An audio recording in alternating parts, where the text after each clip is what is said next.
panelists to discuss on Web 3.0. Would like to invite on stage Mr. Himanshu Goel, co-founder and COO Future Studios. Please welcome him with a huge round of applause. Please put your hands together, ladies and gentlemen, for all our esteemed panelists. Mr. Himanshu Goel is there, the co-founder and CEO of Future Studios. I would like to take immense pleasure in inviting Mr. Deepak Salvi, co-founder and COO Chingari app. May I have the honor to invite you on stage, Mr. Deepak?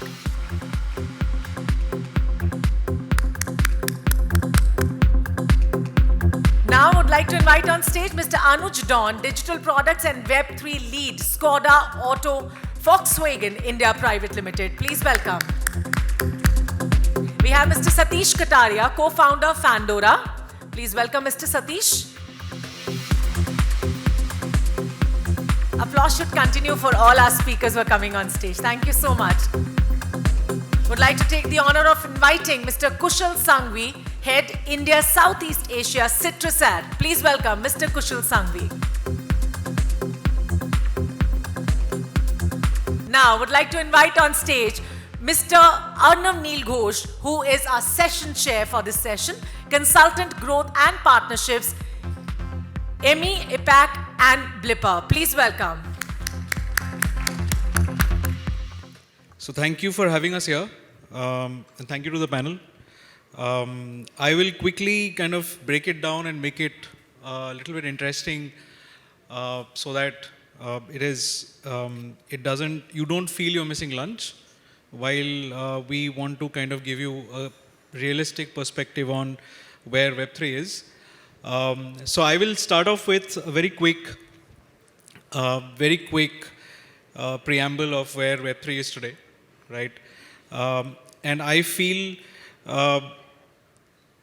both from the understanding of where Web 1 and Web 2 has evolved, Web 3 is going through certain perceptual challenges. There's been a lot of work that is happening in the back end, where people don't know. So probably Web 3 has a discovery problem, but Web 3 is really rooted in two key areas, which is immersion and self-sovereignty. There are a lot of opportunities which we speak about: NFTs, composability, decentralized identifiers, which actually will go and harness and kind of resolve barriers to Web3 growth today. But I think given where we are today, we planned this session a little differently. But given that we're starting a little late, we'll quickly jump on to conversations on, in terms of areas of where Web3 is today, right? I would like to first start off with what is the state of Web3 today, right? Maybe Himanshu, you can start your perspective on, because Web3 is today looked upon as a misnomer, like metaverse. People think that it has probably gone off the wrong direction, right? Right. You don't have too many use cases. There were the potency of the technology that was behind Web3. It was almost overhyped. There was a lot of cash grab driven by crypto. Right.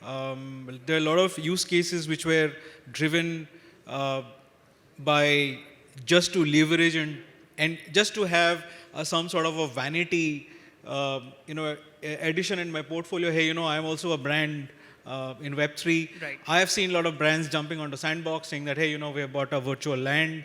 But where do you think Web3 is today? I mean, is there a future? Is there a skepticism, and why is that? Right. So I think with any new technology, there are a lot of early adopters that jump in just for the PR value. And especially when talking about brands, they just wanted that headline that this is the first brand to sponsor a Web3 music event, or this is the first brand to have their own store in a Web3 place, without looking at the actual user value that's being provided. Now we are seeing actual use cases. Now people are actually seeing what value we are giving to users. And I think we have great examples in the panel here, whether we talk about Chingari, which is empowering creators using Web3, or we talk about Skoda, which is empowering its loyal users using NFTs. So we are seeing actual use cases now. And I think as for skepticism, I don't know, the last 5 years ago, internet didn't used to be such a skeptic place. Internet used to be a place to make friends. It used to be a place where you can play games, you can find actual value. Now, on any post or any new technology, there is skepticism always on the internet. Whether it's AI, whether it's Web3. I think you could post the cure of cancer on the internet and you would still get skeptics. So I would say do not be deterred by the skepticism because there will always be skepticism. And I think Web3 is a place which is in very early stage. It's not something we look at for 1 year, 2 years. It's something we look at for the next 5 to 10 years. Absolutely. Chingari has been, Deepak has been doing as one of the leading lights in terms of what Web3 is happening in India today, both with your Gari coins, with your creator community programs. Where do you think has been the challenge for driving adoption of Web3? Is it a business model problem?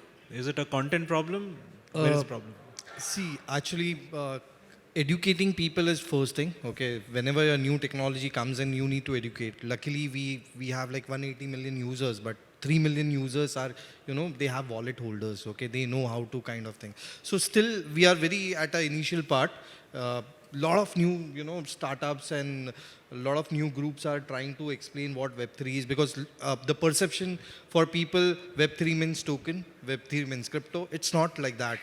There are a lot of things. There's one company which I met in Pune. They are working on farming basically on blockchain. They're working with government to build a blockchain on farming basically. How your product, your food is coming from, you can verify. So there are multiple things. For Chingari, see the token price goes up, down, that's fine. It's like a stock market thing. Things will come back. But for us now, we are building a lot of stuff, which I'll talk later, what we are building from us. But 3 million users, okay, that is very important. So we educated 3 million users how to use Web3 blockchain. Do you know what the blockchain is? And we have leaderboard where, all the earnings are transparent because of blockchain. People, trust that. Okay. Anuj, similarly on adoption of Web3 today, is there a sweet spot for a brand? Given that you come from, I felt auto is one of the category which is kind of perfectly poised to integrate Web3 either as a luxury, because Web3 tokenization, NFT is more seen as a luxury commerce kind of a product, right? Do you think there's a sweet spot? And where do you think probably what we need to do to find that sweet spot in India? So as Deepak and Himanshu both were saying, that the technology initially was used a lot to make just PR. There were no real life use cases. But as we are developing, as we are understanding the technology, as we understand from the failures of others, there is obviously a sweet spot wherein you need to understand what kind of a value you're giving to the people. So for the NFTs that we launched, the intent was never to make money or to kind of create a different entity altogether. It was more from a perspective of what the existing users get from the product. Are we able to create a community out of it? Because Web3 is a new technology and not many people are aware of it. So it's also up to us to kind of evangelize this technology and also let people know what it is capable of. Again, it's not just about the front end, it's a lot to do with the back end as well. So we also have a technology to kind of get to know whether you're using genuine spare parts or not through blockchain technology. Okay, we are also using blockchain technology to record the entire vehicle history. So Web3 is not just the fancy marketing things that you see at the front end, but also what we are doing at the back end and how it is adding value to the entire customer journey. I think that would be the sweet spot. I think one of the areas where I found a little challenge with Web3 is the entire definition of what the Web3 stands for. Today, if you're looking for, if you're doing a very basic search on Google, saying, hey, what's the Web3 market globally? They will say, hey, the Web3 crypto market is $3 billion. If you look for the same query and say, what is the Web3 market in India? They will say the Web3 gaming market in India is about, that's the size. So I think the definition has a problem. But Satish, my question to you is, the hype cycle for NFT and metaverse, it's over. It's no longer a hype. People are saying it is matured. NFTs have evolved as a tool for community creation, right? Metaverse is struggling to find, I call it a BMF, which is business model fit, right? Fandora has been doing some great work in terms of content creation, community-driven fan engagement. Where do you think is that, as I said, is it a growth driver? Is it a sweet spot? Is it the right business model? What do you think? What's your perspective? Sure. So I think just like any other technology, like if I go back when the e-commerce was very new thing in India, right? And Flipkart had to bring their own innovation in terms of cash on delivery so that they can Indianize e-commerce and understand that how Indians are perceiving e-commerce and what innovation can they do in the process so that more Indians can start adopting Web3, right? I think in the same way, if we have to make Web3 popular and more, utilitarian in India, we have to understand that what we can do here so that people can understand Web3 better, right? And I think that's what Himanshu and Deepak said. And one obviously is the education, the awareness, kind of dispelling this entire misperception that Web3 is equivalent to crypto, right? Because I think unfortunately that became the language of Web3 and that became the introduction of Web3 to a lot of people, right? And a lot of those people burn their hands also. So I think that education is a very critical factor and that has to be kept given continuously till people understand that crypto is just a very small subset of what Web3 can do. And I think thanks to examples like what Skoda is doing, because more brands start accepting Web3, more brands start giving proper value to their consumers using NFTs, I think the more consumers will also start accepting those tools and those technologies, right? So that is one thing. Second is, for example, when I talk to multiple brand managers in India, right, so there are two challenges, right? One challenge is, yes, obviously there is a level of skepticism, and even awareness, because a lot of people are confused what kind of Web3 tools should we use. Should we use NFTs? Should we get into metaverse? Should we get into Web3 gaming? What is it that, will suit us, right? So that is their confusion, which has to be sorted out. They need to be handheld. They need to be advised on what is the right strategy for their brand that they can, adopt to Web3. And again, it's not necessary that Web3 may be applicable for all the brands, right? You have to be very careful on understanding that how Web3 can be suitable to your brand and whether it can level up your marketing as compared to the conventional Web2 tools. And second, I think there is still a very high entry price barrier, right? So if I as a brand want to get into metaverse or even NFTs, it requires a certain investment from a brand. So till the time that entry cost does not come down, most of the medium brands, right, may not want to take that risk. Like for example, today, if I was to suppose launch into digital marketing, I know that I can launch a Facebook campaign with just few thousand rupees, right? But I can't launch an NFT or a metaverse campaign with that small amount of money. It may need an investment of few lakhs from my side. And will I risk that kind of investment in a new, untested marketing tool is a question mark, right? So that is what, like for example, we at Fandora, we did this campaign called Ye Diwali Web3 Wali, right? Wherein we are kind of bringing down the cost very down, to a very optimal level. We are giving them a pre-structured package so that brands can at least start to test out that how Web3 can help them out. So I think that is what the need of the hour is. You have to innovate. You have to understand that how you can Indianize Web3, and I think that will help the adoption to grow further. Sure, thanks. I think this is yours. So Kushal, there is, I think one of the uptakes of driving adoption would be the entire advertising piece, the ad tech piece, right? Because there is a lot of data privacy issue. Web3 promises a lot of privacy, a lot of security. And also one of the areas where I felt Web3 needs to be cognizant is the audience, right? So people are saying that the entire Gen Z and the Gen Alpha audience, which is your, if I need to kind of define it properly, Gen Z would be your social native, right? And Gen Alpha would be meta native, right? And I think one of those data which I was going through, it said that the total purchasing power of these two segments in 2035 will be upwards of $20 trillion, right? So how will a brand, kind of create a Web3 strategy for this two segments, which is kind of bred on immersion, gamification, and a new form of social behavior? That's number one. Number two is there's this entire concept of new form of first-party data, which is decentralized identifiers.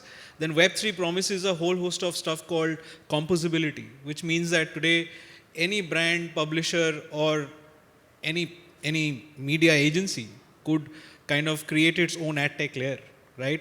Where do you think all this kind of promises too early for ad tech or for advertising?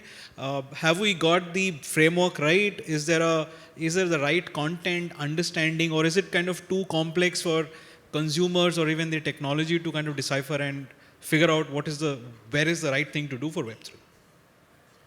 So I think let me answer the question in terms of just trying to decode this whole narrative called Web 3.0.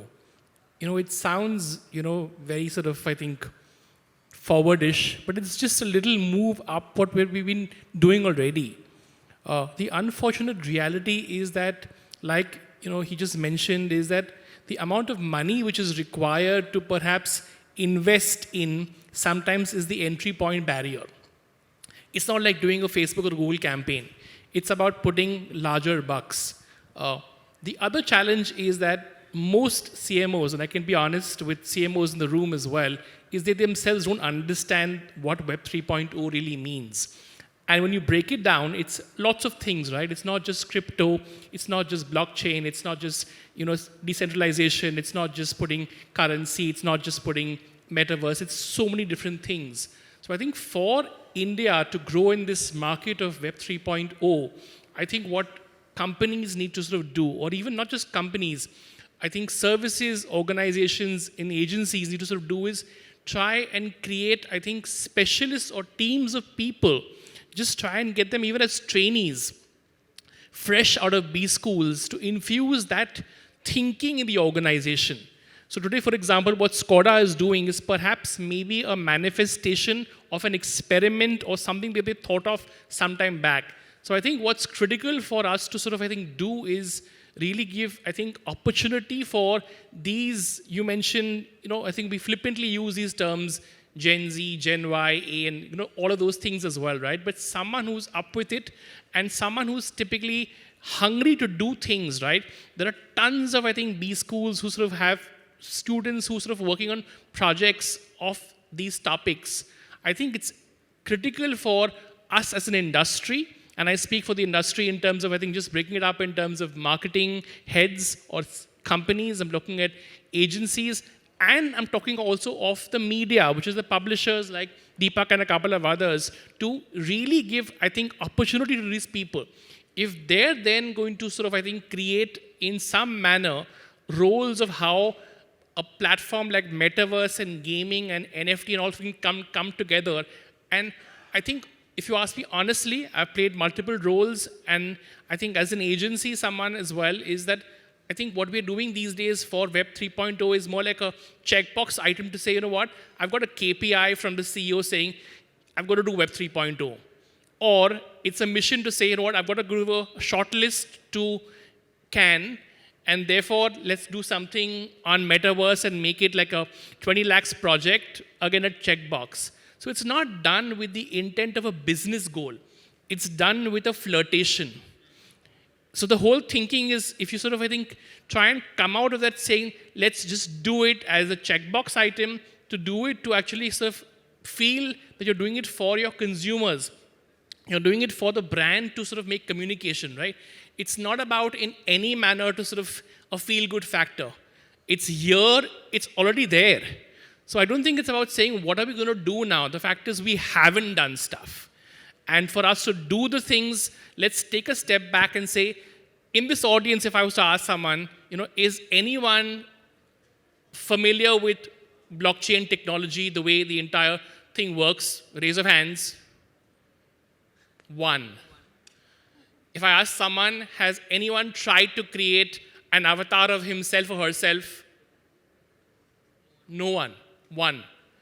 So which means clearly, Arnav, is that, I think the learning starts from getting those people, right? Today, if you ask anyone, have you changed your DP on your WhatsApp or Facebook? Anyone? Everyone's going to put their hands.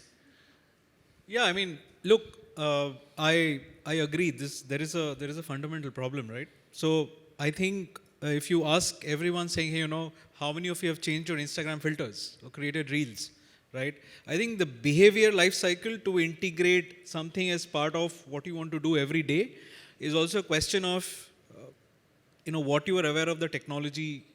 How can we use the technology, right? Can I add something? I think, I think it should not be about technology at all, because, like, for example, when people adopted to internet, they were never aware of what is the underlying technology, what server technology are we using, what IP protocol are we using. They just use the internet because they could find the value in internet. They could connect with their friends, they could read the data, they could Google information which they want to complete their projects, for example, right? So I think even for the Web3, when the adoption will happen, I think no one will care for what blockchain, what technology, whether this is decentralized or not decentralized. I think if it has to go to a consumer level, I think ultimately, like even in Skoda case, right? I think if people are buying the Skoda NFTs, they are not buying for, okay, these are NFTs and these are technological data on a blockchain and I own a certain piece. No, they are buying that NFTs because they are feeling that a part of a community that, okay, I belong to this select community of Skoda buyers now, okay, or I am going to get these lifetime utilities and a hyper-personalized experience with Skoda.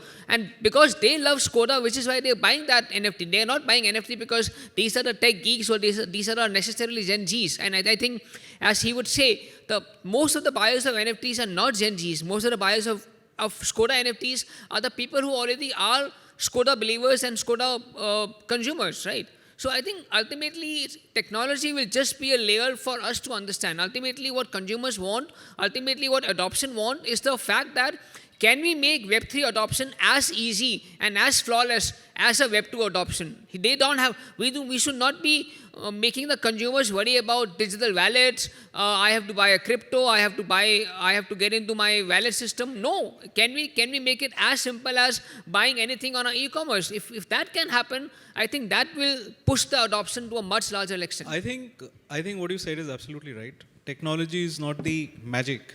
What I was alluding to is you need to simplify the process of utilizing technology. Instagram, I mean, what goes behind making a filter, right?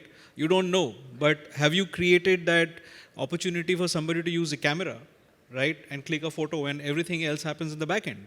So I think we need to demystify the way blockchain is used. We need to demystify the way NFTs are used, right? Sense of ownership. I'll come to that, right? The other piece that I wanted to say was in terms of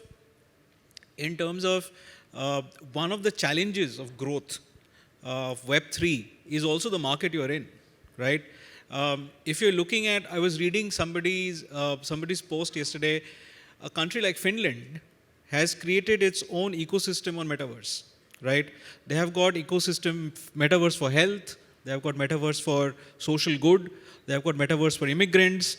So everything is that today I am creating a policy where you will have benefits to everybody for using the metaverse. So I think one of the areas which we have missed pointing out is for consumer to adopt Web3, you need to incentivize the consumers in a way where they feel A, part of the brand, B, part of that ownership that you said, which is integral to a Web3 module. But I think largely my question, again to Anuj, because we spoke about this before, is what are the policy, regulatory challenges or environment that we see, or how important it is for not only for Web3, right, for largely for any new technology to evolve, right, and grow and scale in a market, right? Why can't we scale?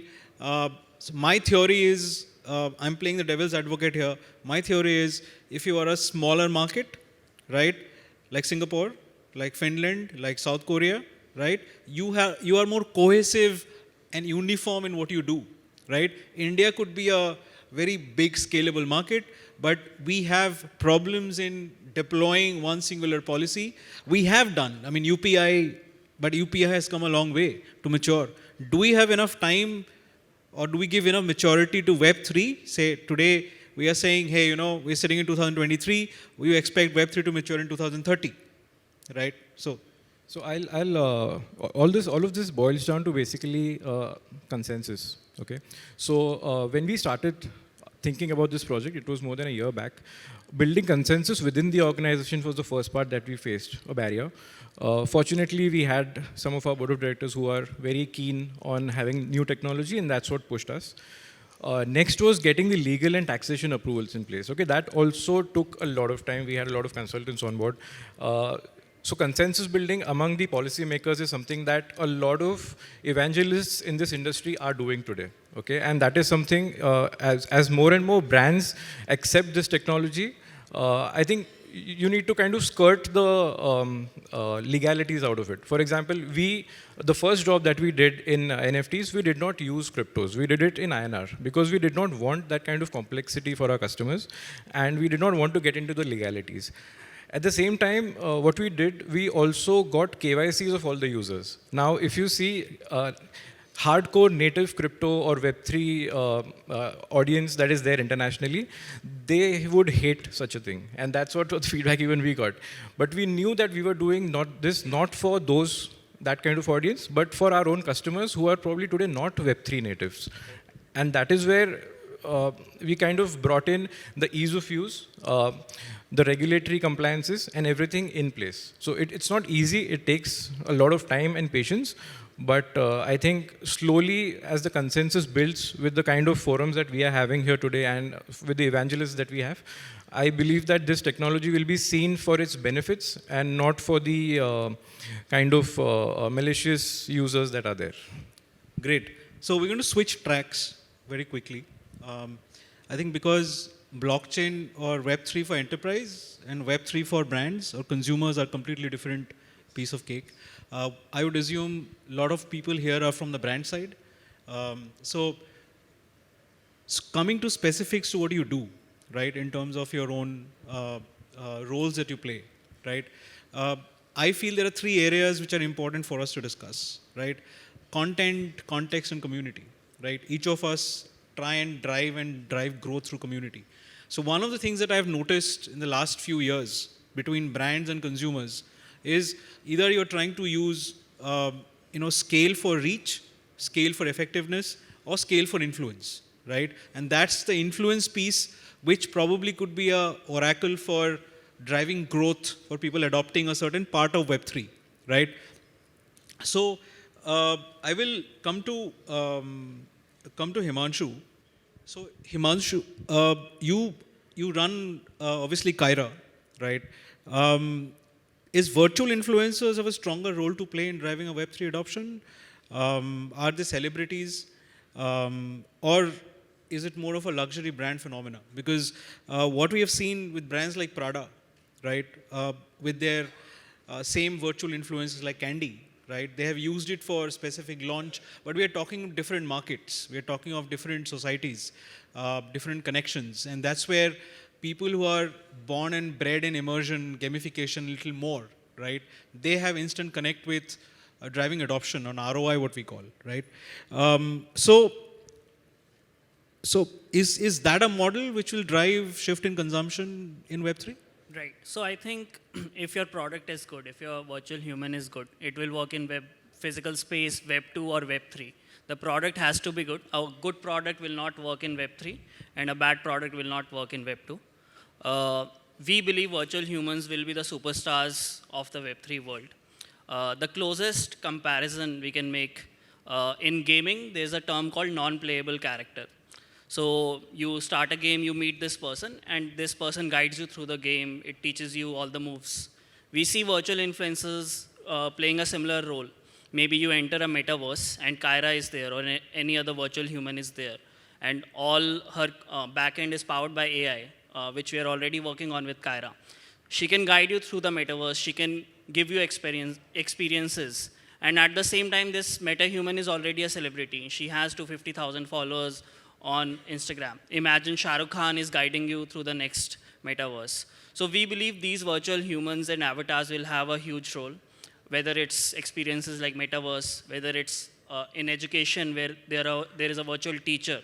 So we are very bullish on it, of course, and we see it as the celebrities of the metaverse or the Web3 world. Thank you. Deepak, Chingari has been the top 3 grossing app in the social category, social content, entertainment. Do you think a strong community hook, what you're doing with Gari coins, giving it back to the creator community, do you think that is what will drive, is a mix of great social content, great community hook, and plus the opportunity of conversion of value conversion from coins to fiat, right? Do you think that's a stumbling block, or when people get to know about the holding value of a coin, that all these 3 mixed together is going to drive success on Web3 for Chingari? Yeah, so right now, Chingari as a social platform, we have community, okay?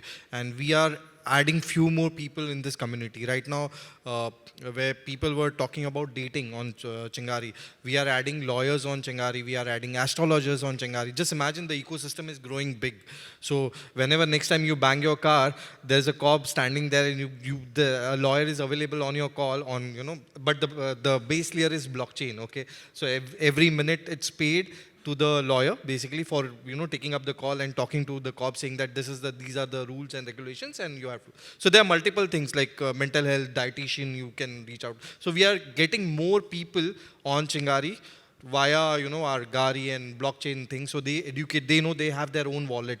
They see that there's Gari token coming in every day, and since it's on blockchain, everything is transparent. We are dividing the revenue part on blockchain basically, so everything is transparent. So we are adding, the community is there. Community is the main part where it's a good, it was a good experiment where we got community. People want to learn, people want to get into it, but it's just that you have to explain it better basically. Great. I'll just rush a bit, probably we don't have too much time. Anuj, we've spoken about what Volkswagen is doing, right?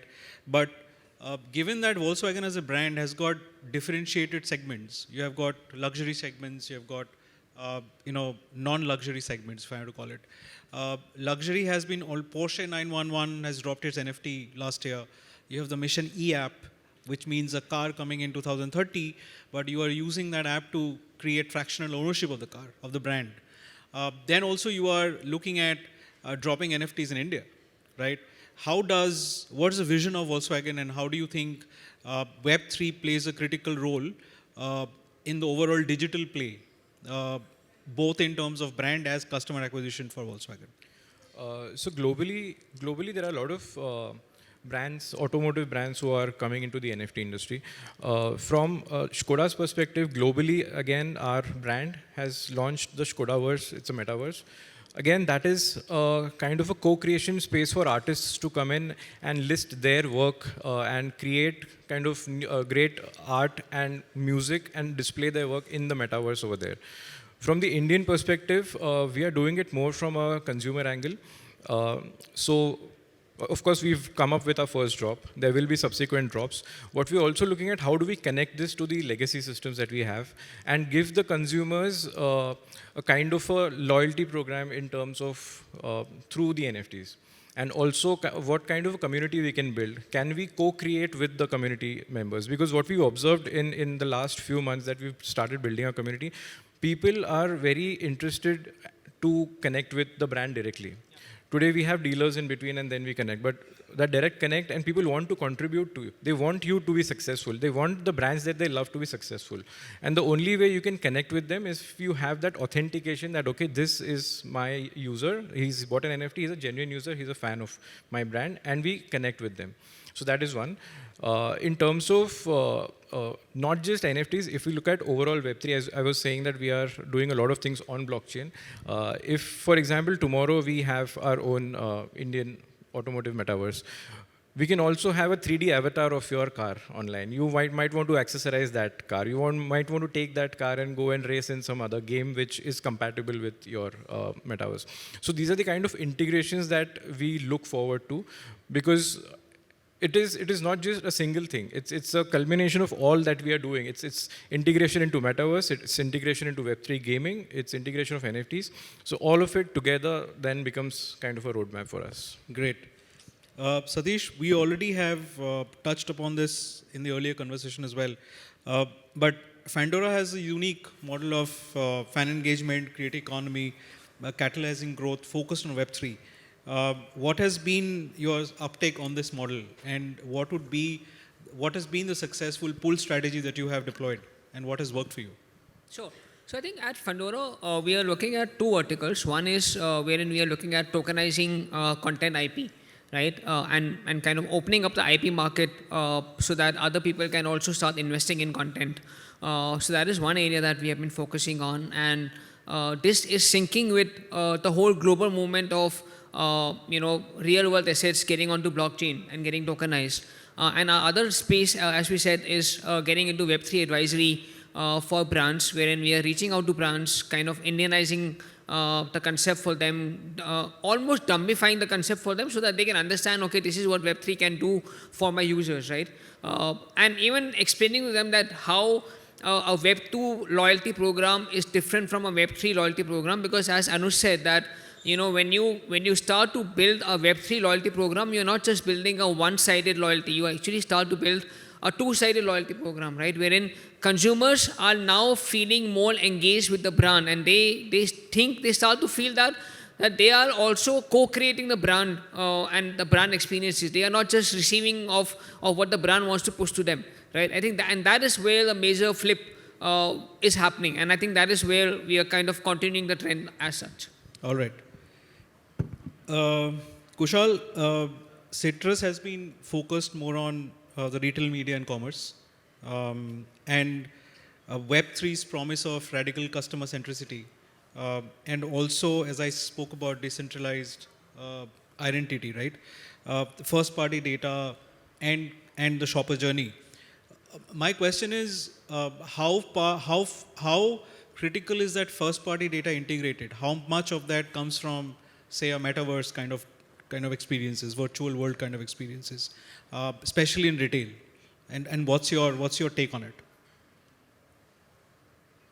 I think it's always sort of a dichotomy in terms of sort of, I think, what pieces of data you try and understand to sort of, I think, be able to get more closer to the customer. And I think that entire layer of, I think, social and, human perspectives is what I think, larger organizations like retailers like we work with, for example. So say closer home, we work with the Tata Group. So we just don't layer in terms of information of first party data, which we get in terms of even lifetime value for their earlier purchases, age, meaning all those typical things. But we try and marry it back to, say, perhaps some sort of loyalty, which they're also sort of, I think, creating through social. So we use all social parameters put together as well.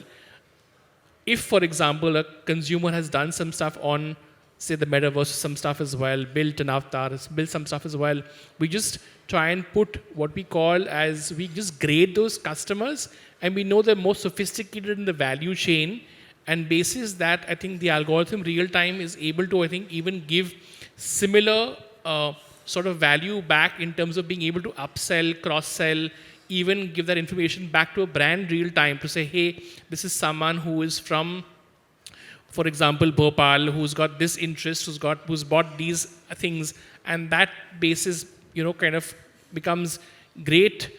Perhaps in the process of, I think, personalized advertising, there's also the element of then rewarding that person back through some sort of a gamification, tokenization. What really means is it's putting in a lot of the things which can be given back as loyalty, typically from a retailer, back in terms of his purchase. Great. I think we have kind of covered areas on content, context, and community. We can still see some people still here. I will talk about a little bit about what I do. So the video that you saw been played before was we're trying to mix, one of the areas which has been thrown around is Gen AI and LLMs and knowledge models and stuff like that.